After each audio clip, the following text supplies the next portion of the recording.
no te pase a vos, no vas a entender.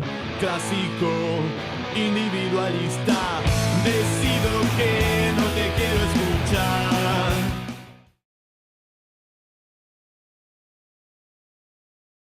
Bueno, estamos con el doctor José Luis Montaperto, abogado querellante, en este caso particular, ¿no? Puntualmente este hecho de abuso sexual. Bueno, doctor, muchísimas gracias por asistir al programa, por esta entrevista y bueno, puntualmente coméntenos lo técnico de este caso, ¿no? Cómo se contacta Lourdes y Jorge con usted y bueno, cómo ha estado trabajando en estos últimos años. Bueno, muchísimas gracias en principio a ustedes, ¿no? Bueno, este caso empieza ya hace un tiempo, en el cual me visitan al estudio particular Lourdes, en compañía, ¿no es cierto?, de su concubino, a los efectos, ¿no es cierto?, de tomar conocimiento de un caso en el cual existía una denuncia por abuso sexual, ¿no es cierto?, sin acceso carnal. Estamos en esa figura penal, es el artículo 119 del Código Penal, en el cual ahora todas las figuras, ¿no es cierto?, en las cuales se trata de abuso, se ha modificado ya hace un tiempo, se llaman todos abusos sexuales, con y sin acceso carnal, y modifica de acuerdo a los incisos y los concursos, las agravantes y las penas, ¿sí? En este caso estamos en la figura del abuso sexual, pero sin acceso carnal, el caso de la señora en cuestión. Bueno, en virtud de lo sucedido, bueno, y lo que ellos me cuentan, y al ser un hecho, bueno, por supuesto es un hecho aberrante, un hecho que ha afligido mucho a la familia, ellos se han sentido muy tocados por este tema, es que tomo yo participación en el expediente como querellante particular.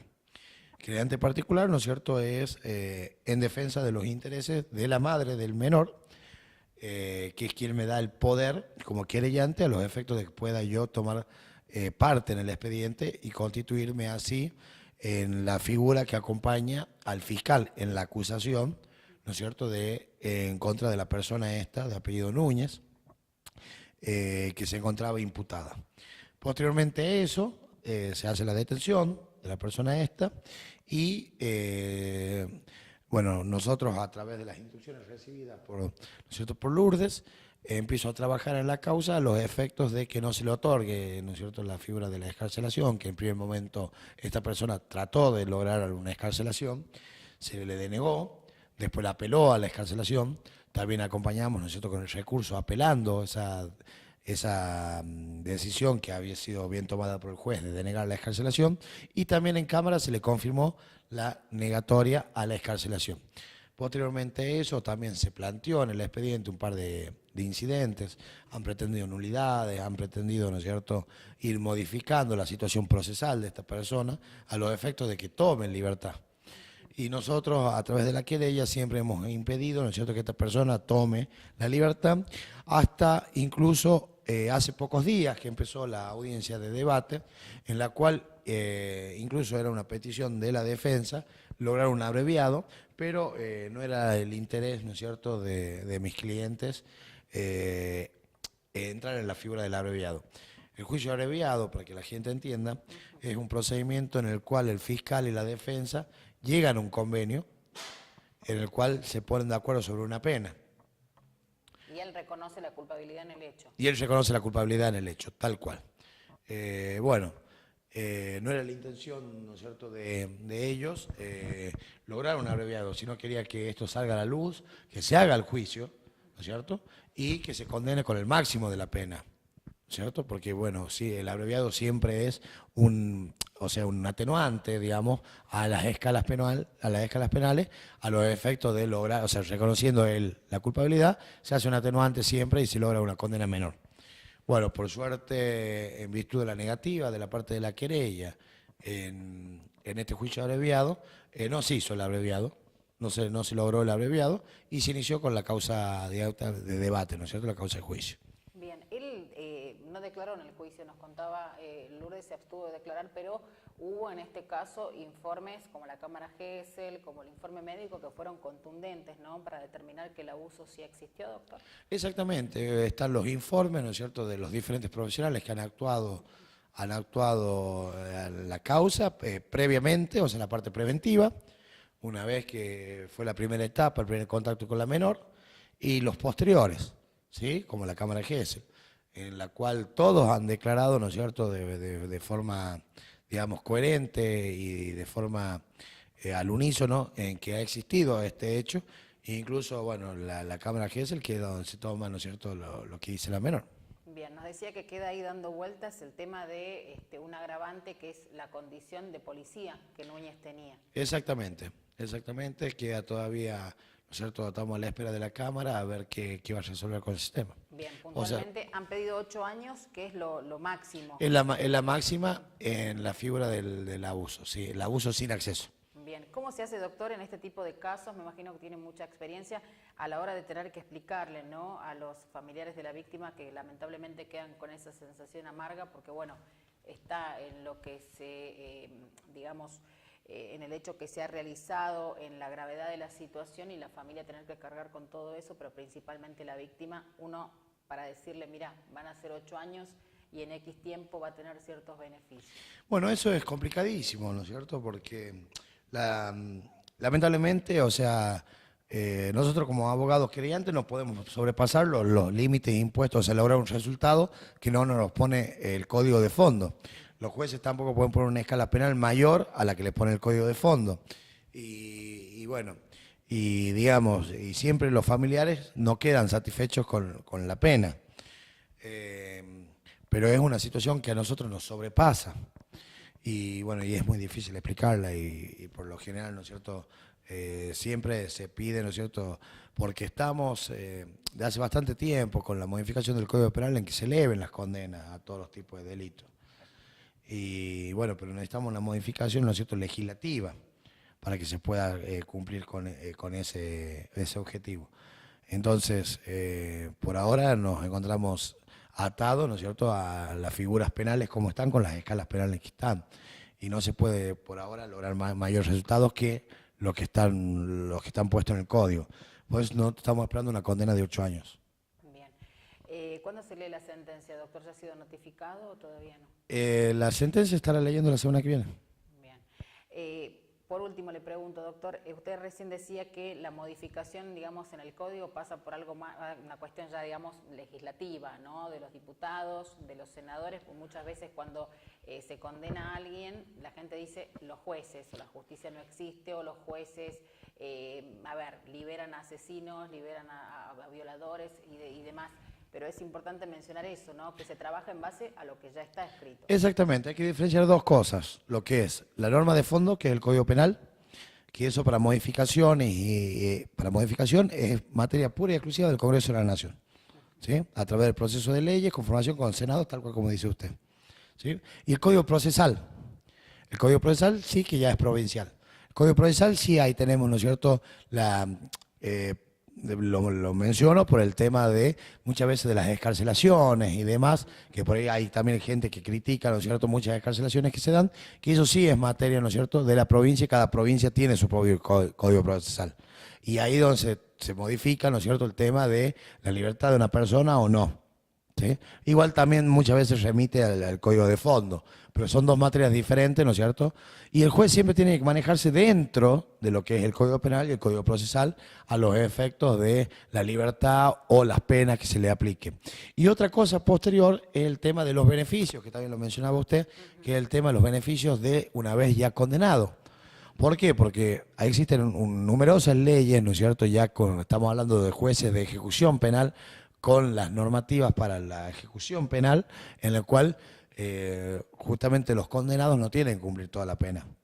O sea, que pueden salir anteriormente con determinados beneficios, y eso también a la gente, ¿no es cierto?, le suele molestar, porque dice, bueno, sí, le van a dar este tiempo, pero ya en tal tiempo ya sale libre. Claro. Entonces, nunca llega al cumplimiento de la pena completa. Es decir, esos beneficios existen y también son una cuestión que hay que modificarla con normativa de fondo. ¿Pero es una jurisdicción de la provincia eso? No, también son normas de fondo, sí. Bien. Bueno, muchísimas gracias, doctor. No, por favor, ustedes. Bueno, doctor Chamía, muchas veces, cuando se condena a una persona por un delito de índole sexual, los familiares no quedan conformes. ¿Qué es lo que establecen los códigos para abusos sexuales cuando son con acceso, sin acceso y, bueno, por supuesto, cómo son las penas en estos casos? Buenos días. Hola, buenos días, Nadia. Sí, lo que pasa que la pena es requerida por el Ministerio Público Fiscal. El tribunal no puede imponer una pena más allá de la requerida por la parte, que en este caso el Ministerio Público Fiscal, porque tenemos un sistema en la provincia en la cual todavía el querellante particular no puede pedir pena, salvo que se haya iniciado ya el debate, que el fiscal haya requerido al final del debate, por ejemplo, la absolución del imputado, y la parte querellante haya pedido la condena. Entonces el tribunal sí tiene ahí una excitada la jurisdicción, digamos, para que pueda imponer una pena a pesar de que el Ministerio Público Fiscal no haya requerido pena. Pero esos son los casos excepcionales, y hay un famoso fallo de la Corte desde el cual es como que ha culminado allí el monopolio del Ministerio Público Fiscal en cuanto a la acción. Y más en este tipo de acciones, que son acciones públicas pero dependientes de instancia privada. Y en el caso de los abusos sexuales, tenemos distintos niveles de pena o tipos de pena de acuerdo a las características del delito. Porque no es lo mismo un delito de simple estocamiento, que se llama abuso sexual simple, que tiene una pena relativamente baja, que el máximo son 4 años, se pueden agravar a 6 años o hasta 10 años según si los hechos son producidos por parientes, con personas que conviven con ellos, y están todos en el artículo 119, las agravantes. Y luego si es con acceso carnal, por cualquier vía, como dice la ley, cuando es acceso carnal, por supuesto que la pena es más grave. Tiene hasta 15 años y hasta 20 años, según sea, cuál sea la agravante que se haya producido. Pero lo máximo cuando hay acceso carnal ya tiene 15 años. Y si es agravante, con 20 años. Y luego hay que ver, en los casos de los abusos sexuales simples, si es que hubo un grave daño o que le haya ultrajado a la persona, que ese daño le perdure por el resto de su vida. Y de eso dependen no los dichos simplemente, porque nosotros cuando fallamos, no fallamos por testigos de oídas. Es decir, aquel que dice, me dijo tal. Acá tiene que ser, el testigo tiene que ser directo. Y en este caso son pericias las que se deben hacer. En este caso a los menores, si son menores, los testimonios de los menores, y a su vez que nos venga diciendo un perito que ese menor que no es fabulador. De acuerdo, también nosotros tenemos que ver si le damos crédito al relato del menor de acuerdo en la forma que se ha expresado, y que no esté influenciado por alguna situación de que muchas veces se puede dar de peleas de familia, que uno de los personas que eran convivientes se enoja con el otro y utiliza el niño en contra del otro. Pero eso se ve en el debate con elementos probatorios. Ahora, o sea que usted dice que hay que determinar, ¿no?, que esta persona, este nene, en este caso, sea comprobado a través de la cámara Gesell que ha quedado una secuela psicológica producto de este abuso sexual o de ese abuso sexual. Claro, la cámara Gesell es uno de los elementos probatorios, es un medio, el medio de prueba se llama la prueba testimonial. El testigo es la persona que introduce el elemento, en este caso el testigo es el menor. El menor declara en cámara Gesell, pero el testimonio de cámara Gesell se lo hace para evitar la estigmatización del menor, es decir, la revictimización, para que el menor declare una sola vez y lo declare con un profesional psicólogo que haya logrado un vínculo anterior con esa persona para que pueda estar en la cámara Gesell y obtener la información que se necesita para poder dictar una sentencia acorde a derecho, una sentencia que sea justa. Luego, a la par de esos informes de los profesionales y de la cámara Gesell están los informes médicos, que van a determinar, en los casos si hay acceso carnal, van a determinarse estos abusos de acuerdo a una prueba científica también. Doctor, en su opinión, ¿no?, por lo que le ha tocado trabajar en audiencias de juicio y demás en el último tiempo, ¿cree que los delitos de índole sexual han aumentado o que la gente se está animando a denunciar más quizá ahora?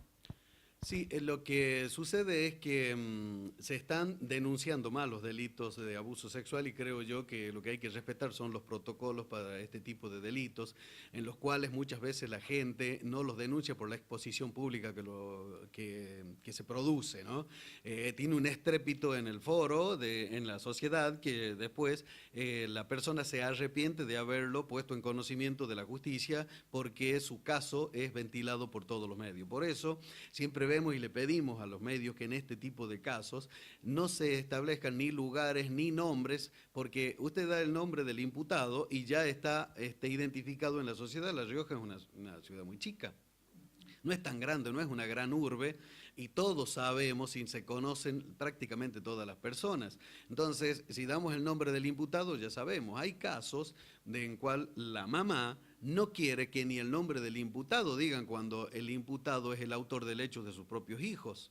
Y ha convivido con la mujer y los ha criado como padre, porque muchas veces le dicen que viajó, porque sabe el trauma que es para los otros chicos, porque ya tiene el trauma de un niño o de una niña, y luego tiene hijos menores que están convencidos como que el papá se fue, pero está en el servicio penitenciario, y luego sale por toda la prensa. Imagínese ese niño en el colegio y toda la situación de que encima la madre que le vino contando otra historia para evitarle un mal mayor, pero luego se lo estamos dando públicamente y en todos los medios. Eso es lo malo. Y acuérdense, recordemos la posibilidad que tiene ahora el niño de ingresar a las páginas, porque todos tienen un celular ahora.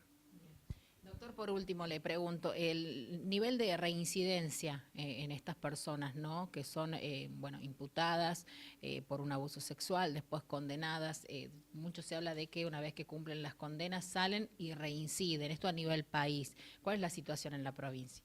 Bien, la situación de la provincia de La Rioja es distinta del resto del país.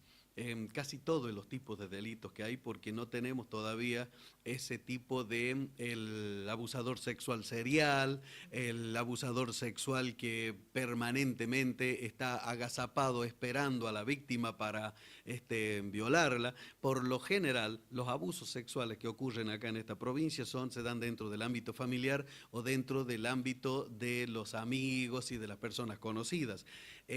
Casi no tenemos casos de que las personas hayan sido sorprendidas y buscadas o raptadas para tener ese tipo, con ese objetivo del abuso sexual. Siempre se da en otro contexto, que salen del boliche tomando, tienen relaciones y luego al otro día denuncia que tuvo un abuso sexual, a veces hasta el mismo amigo. O sea, no tenemos todavía eso, o sea que no hay reincidencia, no la vemos de que hayan vuelto las mismas personas que nosotros hemos condenado, porque se dan en ese tipo de situaciones. O sea, es distinto de lo que uno ve en la prensa nacional de personas que están ocultas esperando a la primera mujer que pasa o eligen la víctima hasta que encuentran el momento oportuno para tratar de llevar a cabo sus bajos instintos. Muchísimas gracias. No, por nada, nadie, que anden bien. Que no te pase a vos, no vas a entender. Clásico, individualista, decido que